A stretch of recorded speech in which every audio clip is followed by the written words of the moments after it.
Yeah, hi everyone. It's Billy here again from 47 Wolves. I hope you're all well and thank you very much for joining us. Today I've got the beautiful Sharleen Fox with me today from Healing Mind and Wellness. Thank you, Sharleen. Sharleen, just a bit of an intro, is a Reiki practitioner, Sakim and Usui.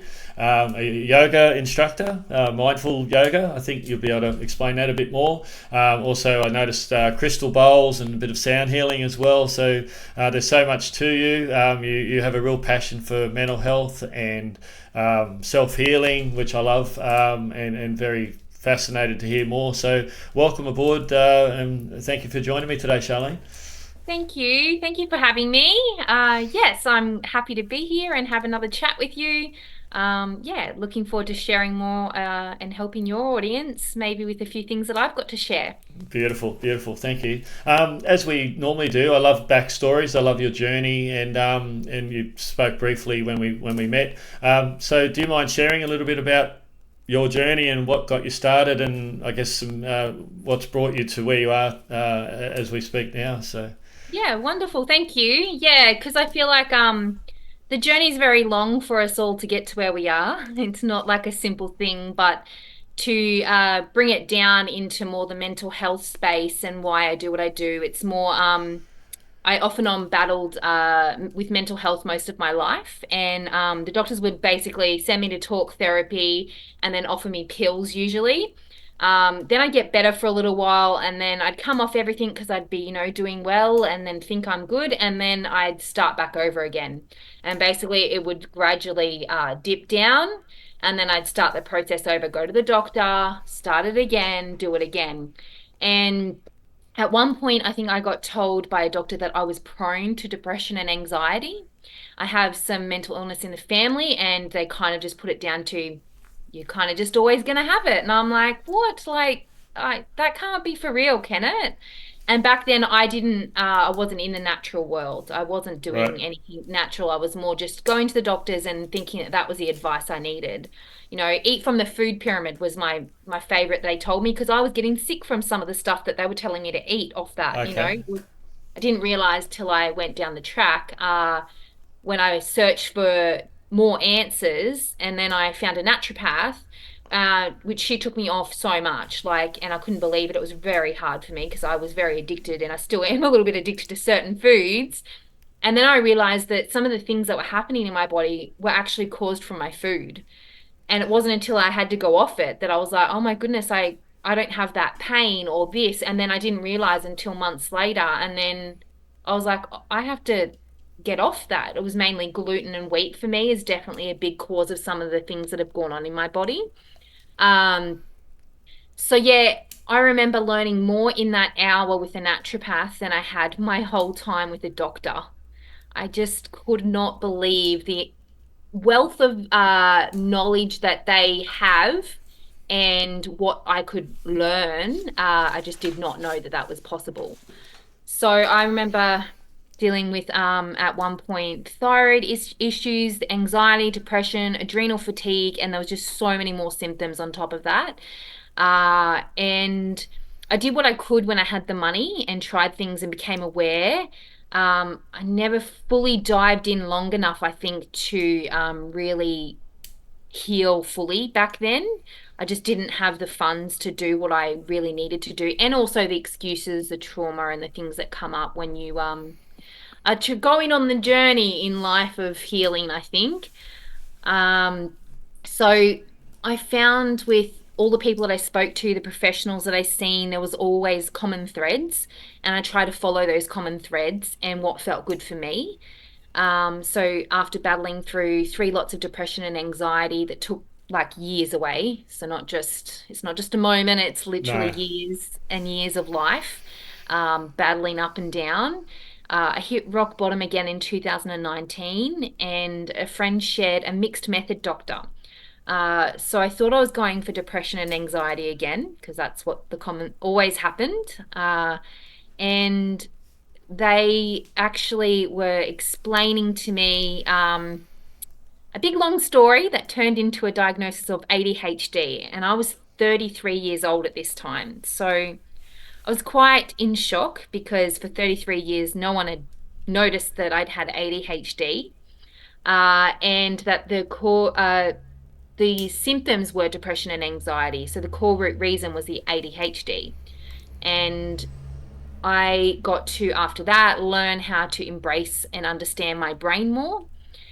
So I didn't have to struggle as much. I still do struggle because I've still go for the natural methods. I haven't found something that fully is working for some of my symptoms with my ADHD yet.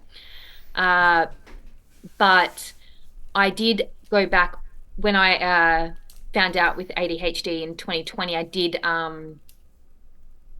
go on some medication, and I found it interesting because it's a lot of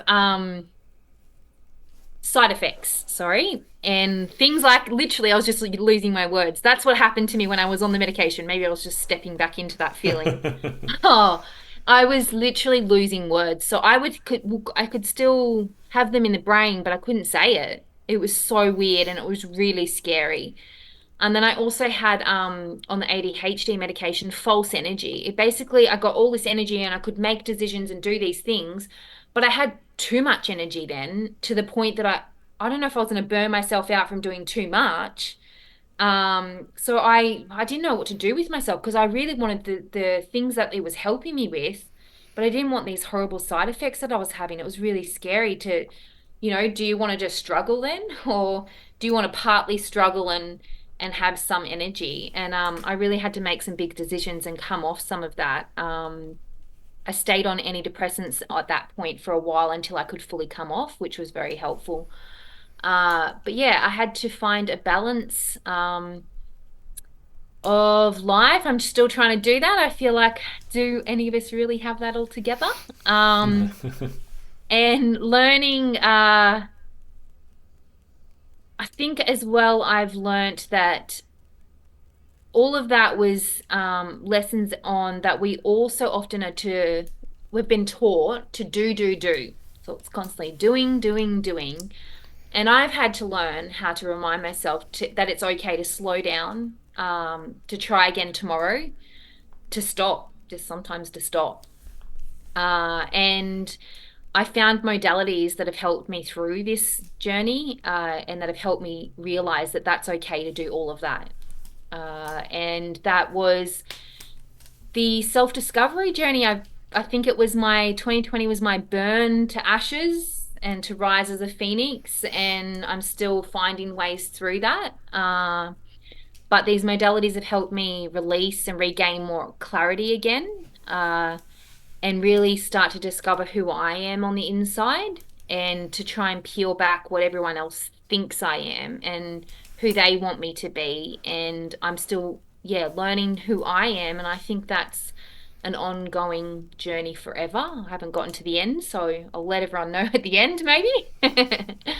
um, so yeah, I tried as much as I could after I got diagnosed when I came out of the depressive state, to try and heal. And I was drawn to so much, and I'm so glad with the ADHD that I love to try new things. So sound healing was huge. I could receive, I could lay down and not do much. So it was very helpful to my nervous system back then. I didn't realize what it was doing, but it felt like I was doing nothing, but I was actually doing a lot and I didn't realize. After that, I dived deeper into my yoga journey, finding mindfulness yoga and realizing that gym yoga is just not the same. So I was going to the gym for years, and mindfulness actually taught me how to bring my focus off the physical and start to go within. And that's when a lot of things happened in my brain and started to change, and I found peace for the first time. I Beautiful. think maybe in my whole life. I actually don't remember being peaceful. Well, So yep. I still don't have peace all the time. Like it was just this moment, and I was like, is that what peace is? Oh, wow. And yeah, I'd never had that. So that was a beautiful moment in my life and my healing journey to realize that even with ADHD, there can be moments of peace. It doesn't mean it's always there, but I have No. less channels on now. Yep. Yep. Uh, Around the same time, I got interested in Reiki again, even though I'd had a session about 9 years previously, and thought, what was that? Like, didn't even get a massage. I got nothing. Like, what was that? And I realized now that it was actually I wasn't ready for it. I wasn't ready for the healing that I needed to. It was like an introduction, and I might maybe that confirmation of oh, it's not real. And then as I got on in life, I started to really delve into the things that I used to maybe be interested in, but I got told it wasn't real by so many adults around me and by just, I suppose, what we consume around us. And then Reiki led me into the Say Shem, Say Kem, whichever one you want to say. And I've always loved things to do with Egypt. So that was just a given that I was always going to do that. And I also found singing crystal bowls and then the hand drum to be really healing. So I learned how to offer those as well. So my journey from my what would you call it, my misery, my breakdowns, my horribleness, the mental health, it started to help heal me by trying these things, and then in turn I wanted to learn how to gift that back to other people. Beautiful. uh, yeah, so as a little girl, I dreamt of helping other people in the world. And through my suffering and journey of discovery that continues, I now get to help people on that self-healing journey and learning to become who they truly are on the inside. And I Beautiful. always uh, just like the lotus flower, it needs to journey through the mud, through the water to rise into the beauty and blossom as we do as humans as well. I really believe that's true for us. Yeah. So yeah, that's Oh, very good.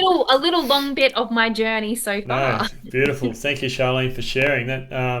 Yeah, while you're talking about your journey, and obviously there'd be more to it than what you've Mm, kept it short. But yeah, like we say, like that if life was nice and simple and just went nice and cruisy along this straight line, in reality that's all nice, and we do like those moments.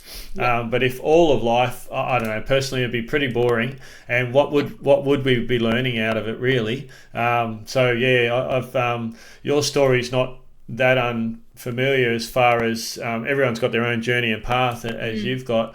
mm, But yeah, it's amazing how many people we've probably both met who are now, and it's got to be within your heart, like you said before. You're a little girl and you've always wanted to share and help others. So mm, that's a natural thing in you. yeah, And as a mother and a wife and all the other parts of your life, you do that as well. mm, But for you to go through this, and would have been horrible at times, you would have your narrow, you know, and especially getting told this is the way it's always going to be, Charlene. Your yeah, family will like it. You've got family history. This is what it's going to be like. I mean, I can't even imagine what that would feel like to think, well, hang on, the actual experts are telling me that there is no hope, that this is the way it's going to be. But what you've been able to do is through self-empowered, comes to mind that you've and your natural curiosity and ability to say, no, hang on, I don't want to be like this forever.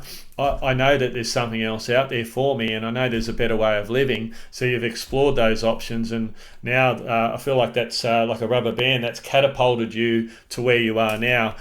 And there is no finish line, I don't think. Life is a journey. I've spoken to people in their 90s and they're still learning, still embracing life. So I don't know. I'm 54. I don't want it to end. What's the point? I love getting up every day and learning and expanding, and that's the whole why I love this podcast, because I'm meeting new people. I'm inspired by you and your story, and others as well. So yeah, thank you so much for sharing that. Really, really blessed. One thing that I was going to ask down the track, but one thing you really tapped in on is the nutrition and the naturopath side of mm. things. Do you find that your diet and everything that encompasses has an effect on? So obviously you've had medication and antidepressants and all the other stuff, but have you found diet has been very helpful? It sounds like it has. 100%. So I actually would recommend the first thing is that we change our diet. I'm not an expert on all of it. I've just, from what I've learned and the common threads that I've seen with naturopath, nutritionists, who else I've seen and met different people from different threads, and it all comes down to the diet. So, um, I was going to speak later on about a few things, but diet, what we put in our body and on our bodies, I find. But for me, it was researching what helps the brain because I have mental health going on. And at certain parts I've found throughout my journey, I've needed different things. So just because I say it worked for me doesn't mean it's going to work for you because we're on different parts of our journey. So I used to eat this diet ages ago that had gluten and dairy and all of the things in it, and it was a macro diet, and it was really great. This person had got me onto it specifically for me back then, and I felt on top of the world back then. But I did that for however long I did, and then I probably went back into my old ways a little bit. And then when I moved on to another part of my healing journey, I couldn't eat that food anymore.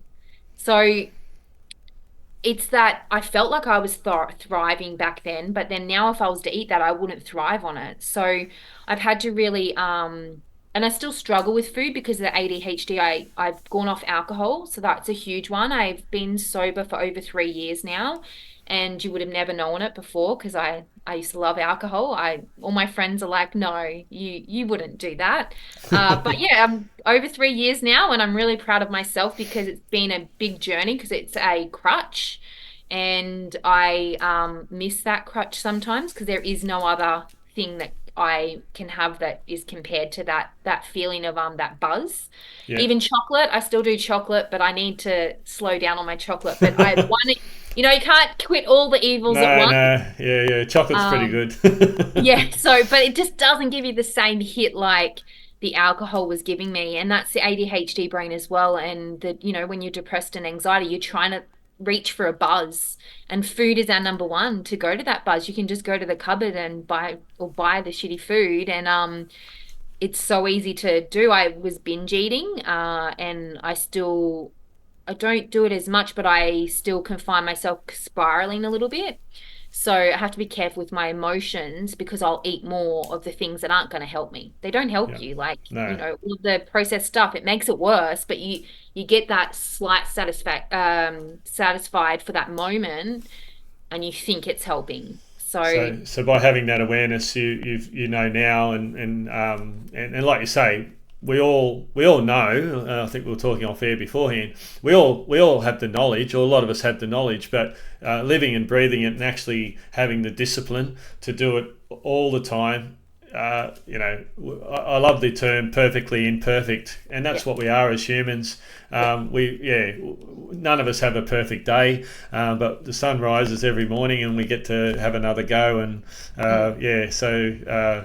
so your so diet's obviously an impact. So I find I love the word holistic. I love holistic health. So you obviously talked about your mental health. So obviously the other components, your physical, your emotional health, and your spiritual health, and your journey have all helped you from the perspective of your mental health as well. Yeah, definitely. I was going to share that we have like I think I found most interesting was in yoga I learned about the layers. So they're called a kosha. And the koshas are basically so you think of the inner self and then you've got circles. So there's the self in the middle and then there's circles around that circle.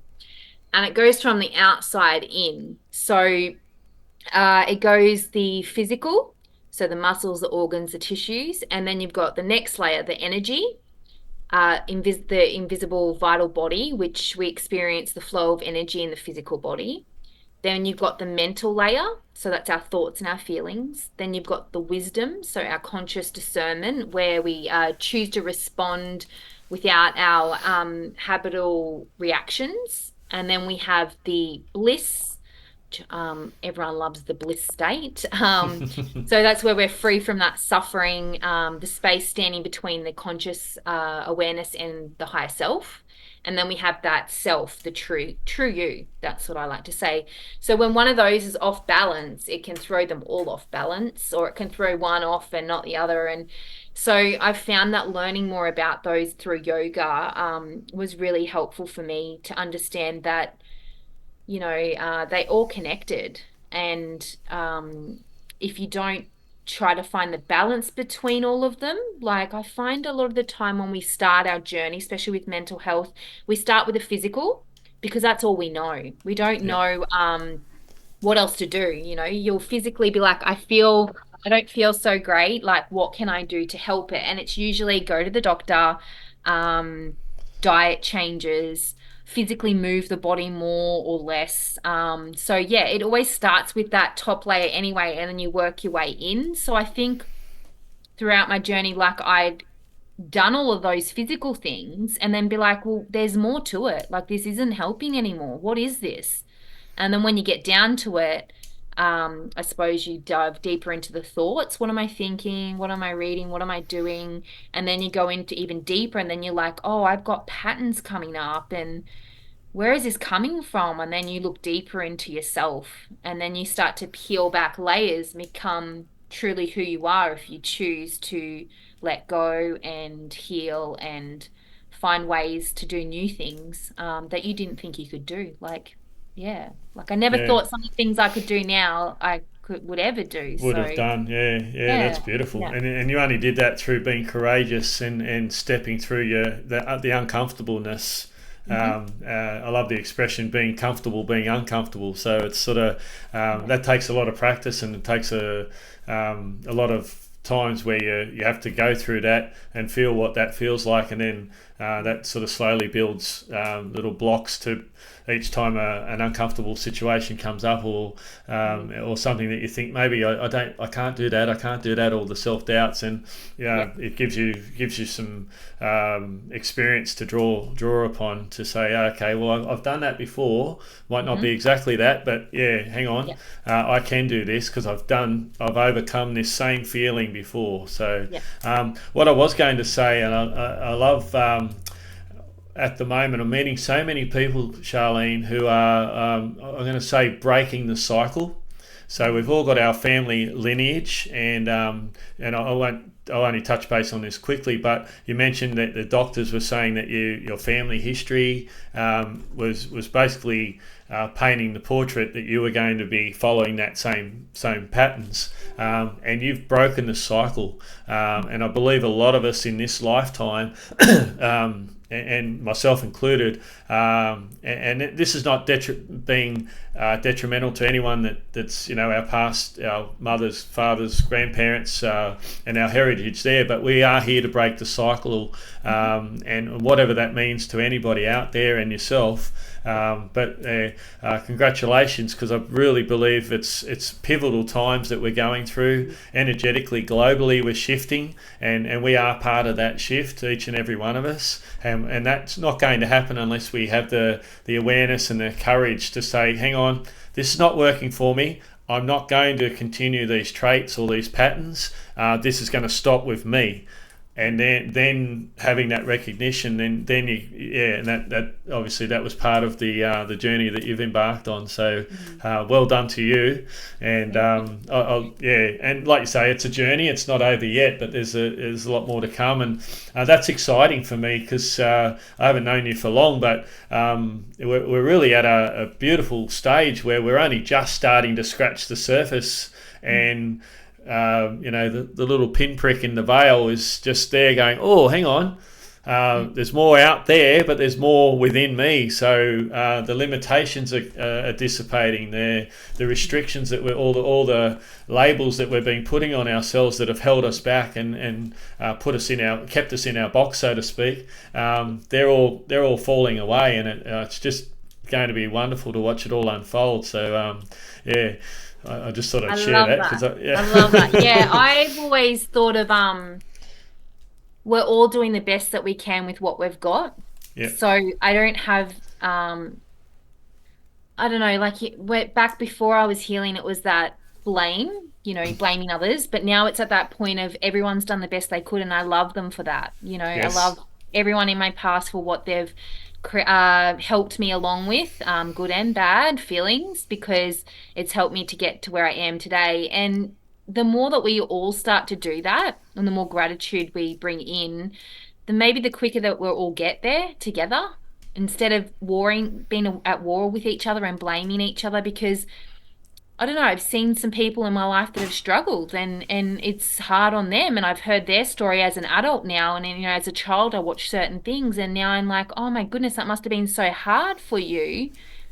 And now as an adult, I can empathize with them and I can be like, you did the best you could, and I'm proud of that. And we've all got to start getting to that point, I think, because we can't be blaming, like I know there's generational stuff, but we can't blame it. So we have to still take ownership for ourselves Perfect. Yep. and be like, this is my journey now. I'm an adult and I get to choose whether I choose this path or this path, or do I stay on where I'm going? So yeah. Very wise, very true, and Mm, yeah, I love the everything, and all these people have come into our lives at various stages for a reason, and yeah. if whatever they haven't done anything to us, yeah, serving a purpose to allow us to experience different things and go through different stuff. We might not like it at the time, but now yeah, rather than the blame or the victim mentality, looking upon it as, like we say, the universe, everything happens for us, not to us. So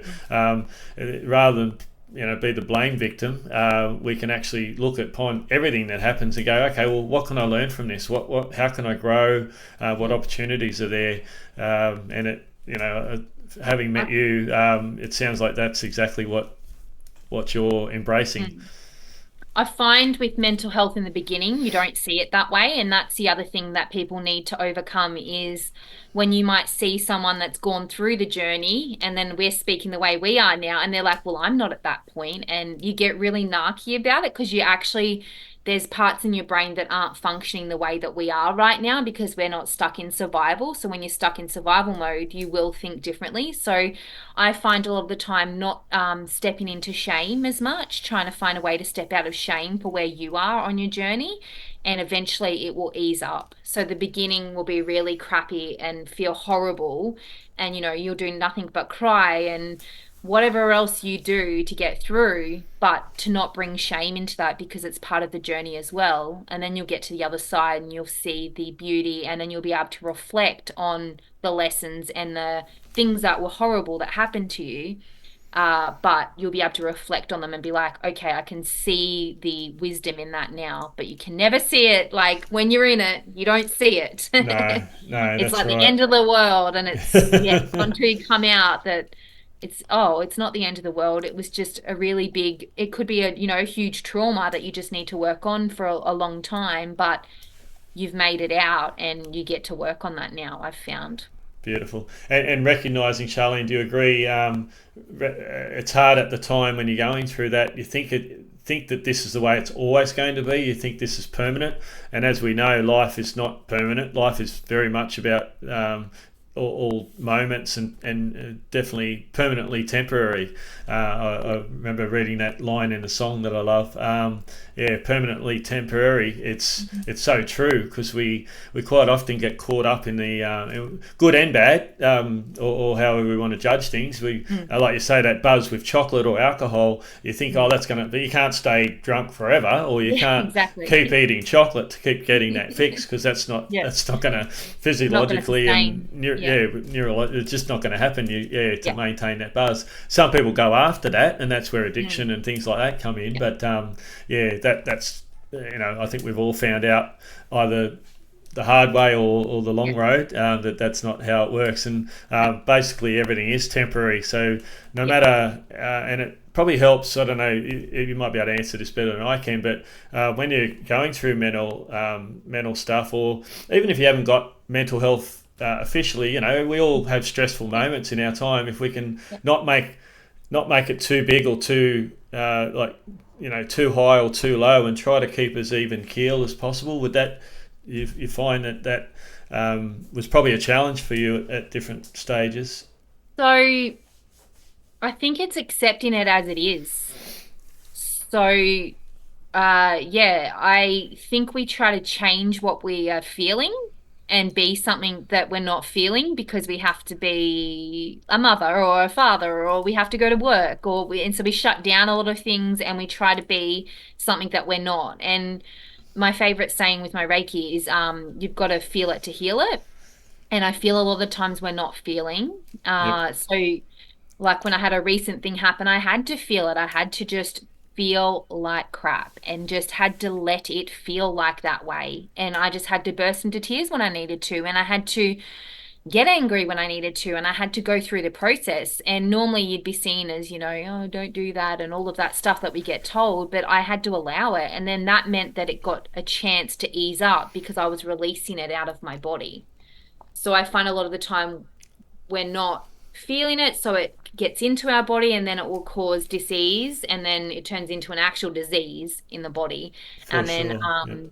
we get really sick. So yeah, I feel like you've got to just feel what's coming up. And then if you just say if it's happening for too long, you definitely need to have that help and support to help you through it. If you don't know how to help it through, then find a guide to help it through. You don't have to do it alone.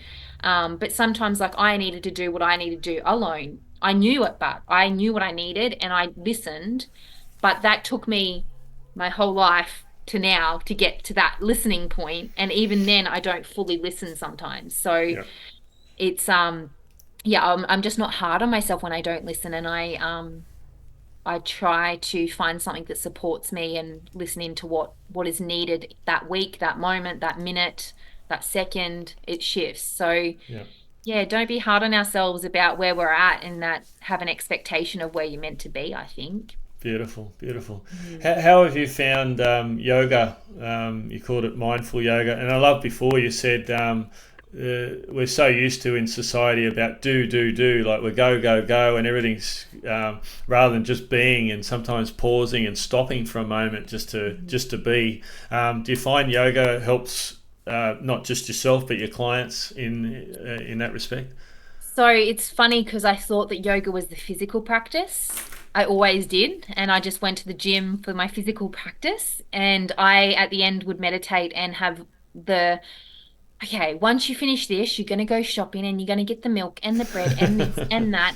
And then you're going to pick up the kids from here and then you're going to go do this. And I just thought that was normal. Like, oh, I'm doing my relaxing at the end of yoga. It was not relaxing at all. Um, and then when I went to my mindfulness teacher for the first time, oh, actually, it brings up emotions because it was such a different experience. So I hadn't felt my chakras since, so I did like this random healing thing forever ago, which I won't go into detail, but it was just for this thing that happened with family and we felt like we needed to get cleared. And I'd never done anything like it before. And I'd felt whirling with this crystal she had on top of my head and my eyes were closed and I could feel it. So that was my first introduction to be like, oh my goodness, something like that can happen. Wow. Anyway, fast forward, and then I did this class and I was like, oh, I've got these tingles in the top of my head and here. And I was like, what is that? And then I went for a cup of chai and cake, and went to the Garden of Enlightenment after it. And that's when I had my peaceful moment.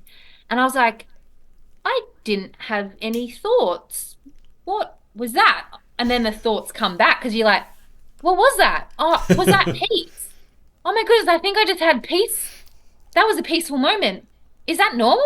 Do people have that? So that just like completely, I quit the gym. I literally quit the gym because we'd just come back from our lockdowns from COVID. So I was like, I think I'd realized how noisy the gym was when I went back. And then I went to this other place and it was just so peaceful. And I was like, okay, this is what I need. And then it just helped me so much, like to not control, but to quieten the channels in my mind down because I feel like sometimes you have 1,000 tabs open and it's helped me get from 1,000 to 100 sometimes, maybe sometimes 20. Like, so for me, it brings it away from that physical practice, even though I'm doing a physical at the start, but I can sink in at the end. So this is what I explain to my students that we're doing the physical practice in yoga to get to the end result, which is shavasana and meditation. So we are so often doing in life that that's why we need to move in yoga because in our society right now we just do too much and we've got so much going on in our bodies. We're like got all this energy. It just feels heightened and we need to move that out before we go into our peaceful state. Otherwise, we're just going to be laying there thinking about the shopping and what we have to do next. And we still do sometimes. But I always say to my students, don't be hard on yourself if you are having thoughts, let them drift by like clouds. And Yep. you try and practice till you get to the point where you just laugh at them. I'll sit there in meditation now and go, oh, my brain is so busy. You become the observer so Yes. you can peel out. And then you laugh at yourself like, oh, what a busy brain I have today. This is hilarious. I just want to relax. And then you don't put hate onto it. You start to actually accept it for as it is. And then it becomes easy because next time I meditate and then I'm quieter and I'm like, oh, there we go. I feel a lot better. But it's when you avoid that busyness and the thoughts, it becomes worse. Yep. So giving yourself that space actually becomes really a gift that you whether it's busy or not, it becomes this beautiful gift that you can just tune into the body and start to listen to what it really is and stop avoiding. Beautiful, beautiful, and I Mm. love that you mentioned witnessing your thoughts. So sometimes I've read there's a couple of books, but yeah, a lot of the philosophers talk about being able to witness our thoughts rather than being our thoughts and diving. Yeah, because once you do that, you dive into this spiral because you just become emotionally embroiled in this, and it's hard to pull yourself out of that because we've all I don't know, maybe a job interview is a good example. You go, all right, and then you tell yourself this big build up and this big story that you're going, and if they say this, I'm going to say that, and all Yeah, these questions, and yeah, so your mind just goes absolutely crazy, yeah, not literally, but yeah, it goes yeah, nuts, yeah. and yeah, rather than, and I love the yoga practice, which is very that consistency, but being able to separate yourself from your mind in a way, but allowing that. And like you said so beautifully, if you are chatting and if you are thinking about the shopping, then that's okay too, because Yeah, yeah, be gentle because yeah. if you start judging yourself, you'll just put more focus on that and you're never going to get out of there. Exactly, exactly. And I Yeah, think that's what we've been taught. We need to be a monk on a mountain. I love saying that. We're not monks on a mountain. We have children, we have lives, we have noise, we have all of this like noise pollution when you think about it. That's why I love yes, nighttime because there's oh, so for much sure. noise during the day. So our senses are trying to block that all off. So it's hard enough as it is. So you meet it with that acceptance and it just becomes so much easier. And you actually don't realize you go so much further within when you meet yourself with acceptance. And just whatever that's feeling, whether you're feeling good or bad, and it just, yeah, it's mind blowing for me to Yep. finally get to that point. It's really beautiful, actually, because it's been a long time. Beautiful, yeah. And Charlene, is your yoga, is that tied in with any? And I'm not an expert here by any stretch, but I have done my favorite yoga that I've done is Yin, Yeah. and I say that with my wife would laugh because I remember doing it over in Ubud in Bali, and basically because my lack of I'm fairly strong. I played sport most of my life, not recently, but flexibility. Certainly, we went didn't have a lot of stretching back in our day, Mm. so I had all these bolster blocks and blocks all around me. I Yeah. had a little fort going on just to hold the positions. But in Mhm. saying that, holding each position for say 5 minutes or example, it allowed your mind to just drift off Mm. until the next move Mhm. transitioned. What sort of yoga do you So or do I'm you? under the umbrella of about 8 different styles, but I Beautiful. definitely I because of the ADHD, I'm very good at adjusting. So like currently I'm teaching at certain gyms and I'm doing more a faster flow, and then I've got a really slow flow. And then I've actually taught some yin as well. So I'm not a full-blown yin teacher, but I have gotten some basics. For me, yin wasn't mine. It is more now, but before I couldn't my busy mind was too busy. Same. Yeah. Yep. Yeah, so it actually, I couldn't relax as much as I wanted to until I dealt with the busy brain and accepted it. Then now I can do yin and actually relax with my props. But I've always been more of a flow style yoga into a longer meditation at the end. That's really always suited my body. Yeah, so yin, it used to trigger me. Yes. And No, I completely relate to that. Yeah. It was and both. yeah, for me, it was both the most challenging but the most rewarding because of the challenge. It was, Yeah. yeah, yeah, And the longer you stay in a pose, I've noticed lately, is actually releasing more tension in the body. So I was teaching a class and I was practicing before I had to teach the class. And I'd had some hip pain that week and I knew there was emotions stuck in my hips. And I did the yin and I actually realized it released a lot more than I realized it was going to. So sometimes holding a pose longer in yoga can actually be more beneficial when you're emotionally releasing, but other times you need the flow to get the busy brain and the energy out of the body. So it just depends on the day. So that's yeah. why sometimes I mix it up and I'll do all Oh, for different sure, and styles. that's a healthy way of going about it because Definitely. yeah, you Yeah. don't want to be doing the same thing all the time either. But And that's if you love it, then it's okay. Because I've always stuck with certain styles because I know that they're familiar, and yeah, then you branch out if you feel called to, I find. true, true, true.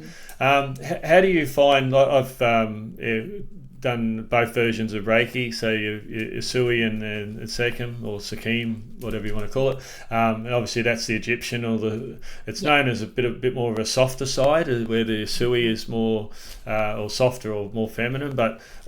Mm. Yeah, that's just how it's labelled. But yeah, they have subtle differences. Yeah. But how do you find Reiki?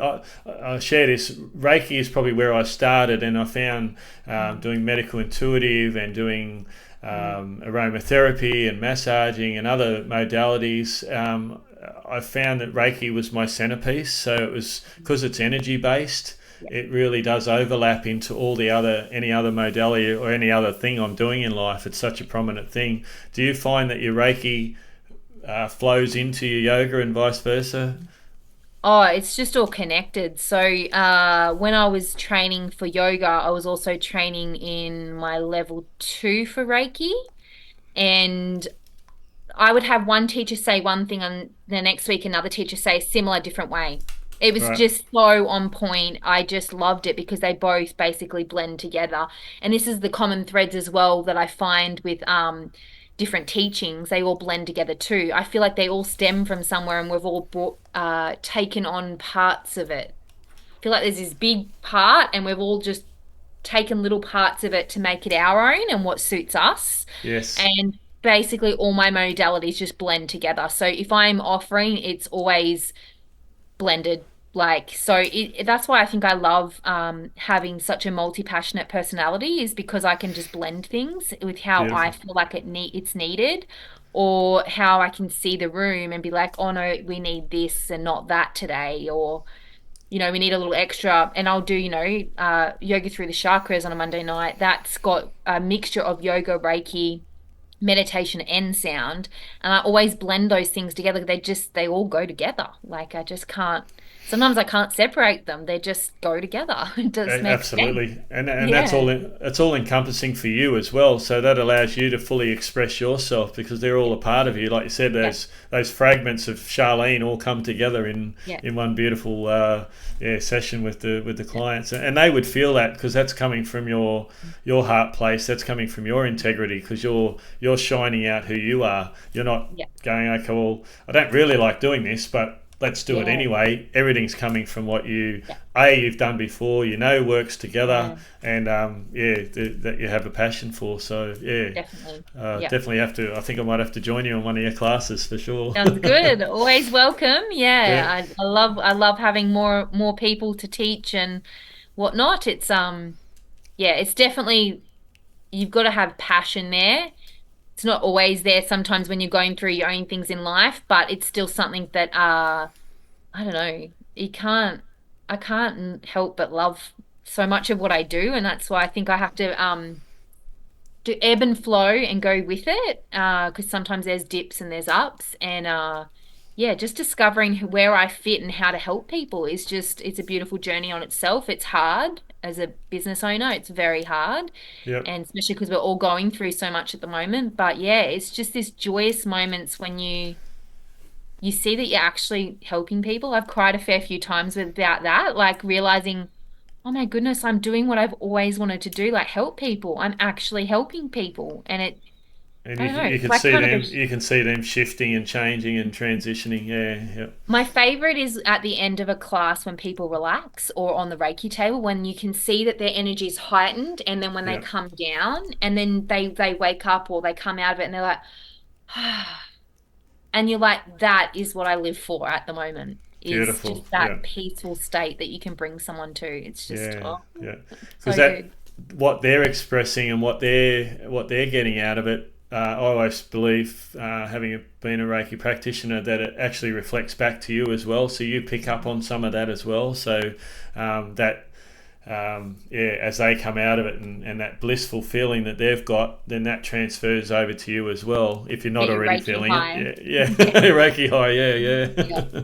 And a lot um, of self-reflection from clients. So everyone that comes to me, I get to reflect on things as well. So we're all guiding each other, really. for sure, yeah, yeah. We had I went participated in a Reiki share on the weekend, and we talked about that two-way street. Yeah. So when you're practicing on other people, yeah, or having a session, yeah, absolutely right, Charlene. It always comes back. It always reflects back to you, and it's yeah. So it's definitely not just a practitioner for a client. It's yeah, given yeah, back and forth. Give and Um, receive, definitely.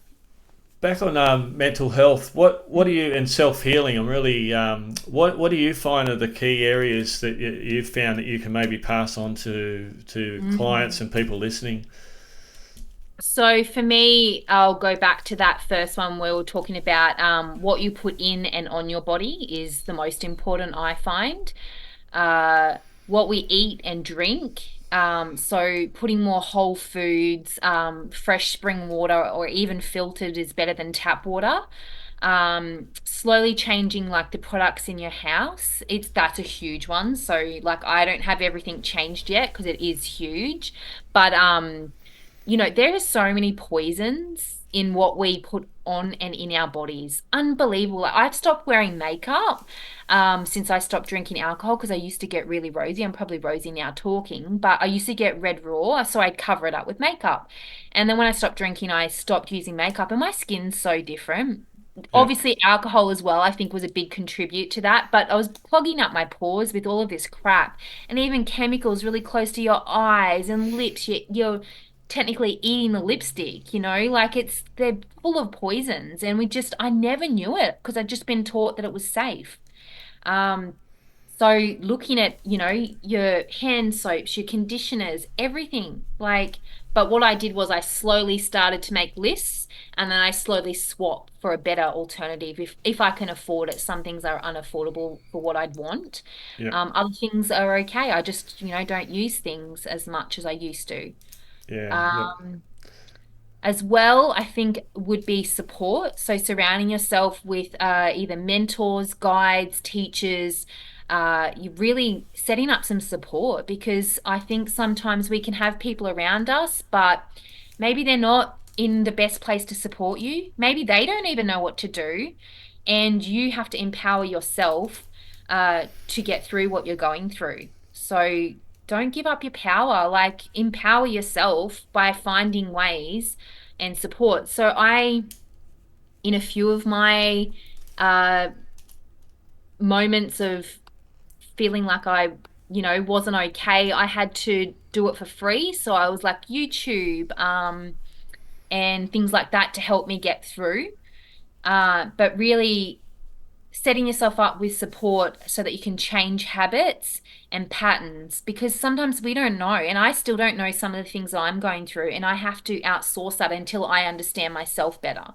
yep, I don't think it's a bad thing to find the outsource. I know we get told a lot, especially with our Reiki, you already know all of that. But I still think that we need to teach each other. And then the blinkers come on in the brain, the light bulb comes on and goes, oh, I know what I need to do now.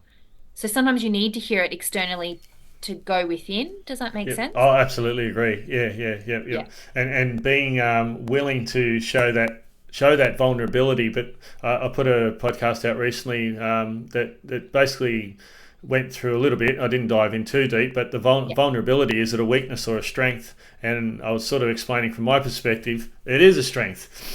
Being able to express yourself, and as a vulnerable person, then you're putting your hand up. So none of us are here to. None of us know everything. And the moment you think you know everything, the universe will Ego. certainly, yeah, exactly, ego.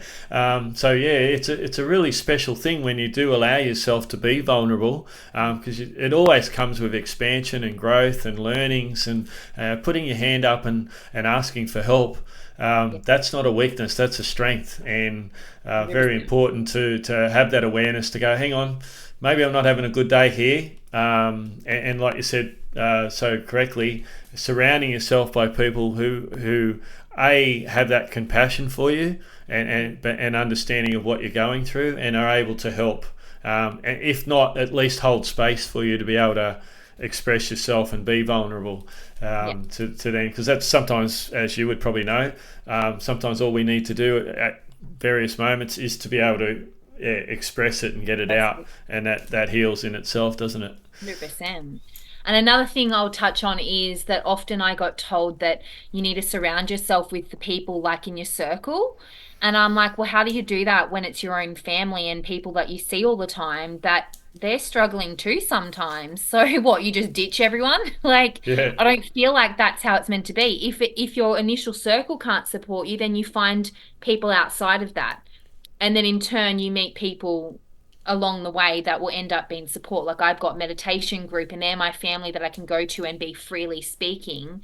And they've become part of my therapy kind of thing, like free therapy. We all just help each other because we allow to speak freely, and then that helps heal us. So I don't need to rely on everyone in my inner circle to do that sometimes. So don't, no, yeah, I got that advice a long time ago, and I started to pick it apart and be like, it doesn't feel right for me to be like, oh, just ditch everyone that doesn't isn't on exactly the same page as you. They're there to teach you. You know, we're all here for to, sure. and maybe sometimes when you level up or you grow, they grow too. Oh, absolutely. Couldn't agree with you more, Charlene. Yeah, I've found that through my experience, that as I've evolved or expanded, if I, emotionally, and yeah, you're almost leading by example, but also being by being authentic and true to yourself, then that gives permission for your loved ones that may not, in some cases, may not have seen you in that light because you've put that mask on for so long, you've suppressed what's going on. And whatever shape and form that takes, yeah, Yeah. that just allows everyone, and that meditation group you're in, Mm. and I don't know the group, but I'm in a couple of similar groups where if you can be your authentic self, oh, it is so liberating and free, and yeah, to then, and we talk about this often in our group, to then be able to take what we've got here and this special feeling and the energy vibrations and the frequencies, to then take that back to your home, back to your workplace, back to your life, and then still maintain that as best you can. And then you'll find the shifts happening. I'm certainly finding that working, that people are reacting or responding different to me because of my demeanor or my energies. And Hi everyone. oh, hello, what's your Hi. name?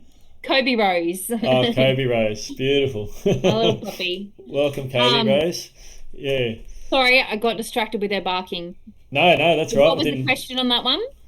Oh, just saying that, by when you're in, say, for your example is the meditation group, that Yeah. energy that you obtain from that, and take away from that, being able to then go back home to your family and your friends Mm, and mm, other parts of your life, and still be able to express that as best as you can. And it's yeah. not always as easy because it's a different Mm, space and different surroundings. But then I'm finding the more I'm holding that, and the longer I can hold it, the different yeah. responses I'm getting, and the different, Yeah. yeah, I'm having different Yeah. interactions. Yep. It's I definitely feel like I vibrate higher when I'm with certain people, and then it helps me in the rest of my life. So I feel like that's why it's been important for me to set up some regular, that's kind of like my support is I've got these few regular things that I seem to do weekly or fortnightly or monthly, and they're my support system. So Beautiful. yeah, we all have to find tools, and especially as teachers and guides ourselves, like it's easy to burn out. Uh, it doesn't matter who you are, we all are human, and we've only got a set limit of maybe energy. Like I know that energy is ongoing, but when we've got so much going on and we're still learning to undo things, yeah, we definitely need to set up support systems no matter who we are, Yeah, so that we can absolutely. keep helping one another and yeah, keep having Beautiful. that more balanced life. For sure, for sure. All right. Well, we'll keep talking forever, but I'll just start Yeah. winding down.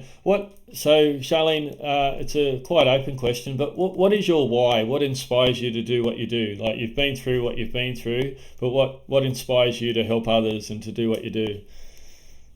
So I've always wanted to help others in the world. Always been that really passionate about helping somehow. I just didn't know how. I thought had all these reasons why when I was a kid, and now I can teach now with like all of these modalities that I've got that I've learned, I can teach others and pass that on to them. So, know, we gain knowledge and then we get to share that knowledge. And I think that's such a privilege. And I just follow what feels right for me and hope that that will help others in some shape or form. It's helping others really that drives me. Bringing them more compassion, understanding of themselves, knowing that they're not alone. I think for me, it's a very lonely journey with a lot of the mental health stuff. You can be surrounded in a room full of people and you're completely alone. It's Still feel horrible. alone. Yep, yep.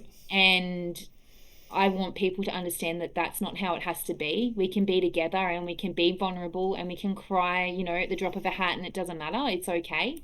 Yep. I feel like we've been taught the opposite, and I'm trying to be vulnerable in front of people to show them that it's okay. You show up as you are. So it's definitely. I just want people to be themselves, and I want to be myself. I think that's, I haven't been allowed to be myself sometimes, so I don't. I want to be me, and I want others to be them. Beautiful, beautiful. So that probably leads into the next question. What do you feel like are the keys to happiness, peace, and being all of you? Doing things that light me up. That's probably my biggest. It's easy to overgive, so remembering to take care of myself, as we were saying before, that's really important. As I just got the lesson last week, as we were saying earlier, yeah, definitely was overgiving and was like, oops, like I'm burning out. I need to look after me. Trying new things that light me up. So I'm lucky. I love to try so many different things. So I'll give it a go. Even when I'm scared, I'm always scared, and I just do it anyway and see how it goes. But things like dancing, the beach, combos with friends or new friends, meditation group, music is one of my biggest things that helps me get through life. Wellness festivals, like Prana Fest that I'm going to at the end of the month. I can't wait. That's like my big 1 year thing. Good food and treats. Those things as well are important to keeping my happiness, I think. Yeah, yeah. Beautiful, beautiful. Yeah. Very good, very good. And where can people find you online, Charlene? What's the best avenue if they want to come to one of your classes or receive treatment? Best is probably social media that will lead you to anywhere. So either Facebook, Instagram. I'm on YouTube. I'm trying to build up a little bit on YouTube, but So I can put all those links life, on the page. yeah, Yep, yep, life is busy, so I don't always get to update everything. So I try and bring out a little bit of free content, but it's hard with mum life and trying to yep. navigate it all. So yeah, Facebook, Healing Minds and Wellness, and then same for Instagram, but with dots through each word. And then the website's healingmindsandwellness.com.au.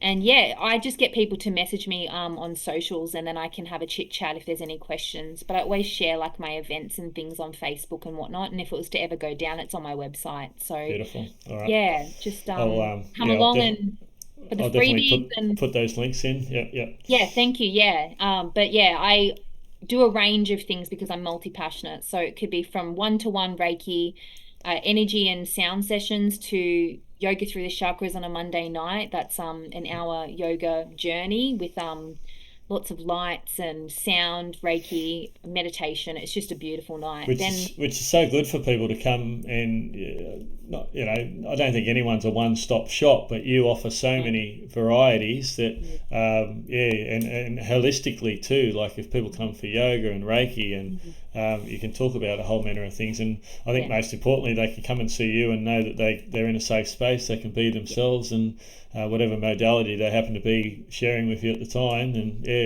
That's why I've be always been that people can be that themselves in front of me because I've always had that accepting personality where it's okay to be as you are. And yeah, that's the same with women's circles, all sorts of things come up and it's a safe space for it to come up because we need more spaces like that. So I go where I'm needed and I just create from where I'm called to create. And I'd love to have many more of what I do offer. I do one also like I've started doing like private circles, so like wellness circles. So I've had a lot of like companies for their team members. They've nice. had their own private circles, which is great because it's team building, but also gives them time to relax and regenerate and replenish their bodies and then go back to work. So how Oh, cool is perfect. that? Yeah, yeah, So yeah. yeah, Excellent. I just where am I needed and I'll go. Like Yeah, I just want to help just yeah. where I can. So Ah, I love it. beautiful. Love collaborating. Yeah. So Ah, excellent, excellent. All right. Well, thank you very much, Charlene, for joining me today. You've been a wealth of information. I love everything you've been able to share with us from the heart and the mind, and sharing all your wisdoms and your journey. It's been beautiful, and I think everyone out there would find not only educational but inspirational as well. Yeah, like you said, you give permission for people to be their best versions of themselves by doing the same. So and doing it freely. So like we say here, the podcast is called All I Am, and you encompass that. You're the epitome of who I love to speak to because you yeah. So thank you very much for joining me, and we'll definitely talk again.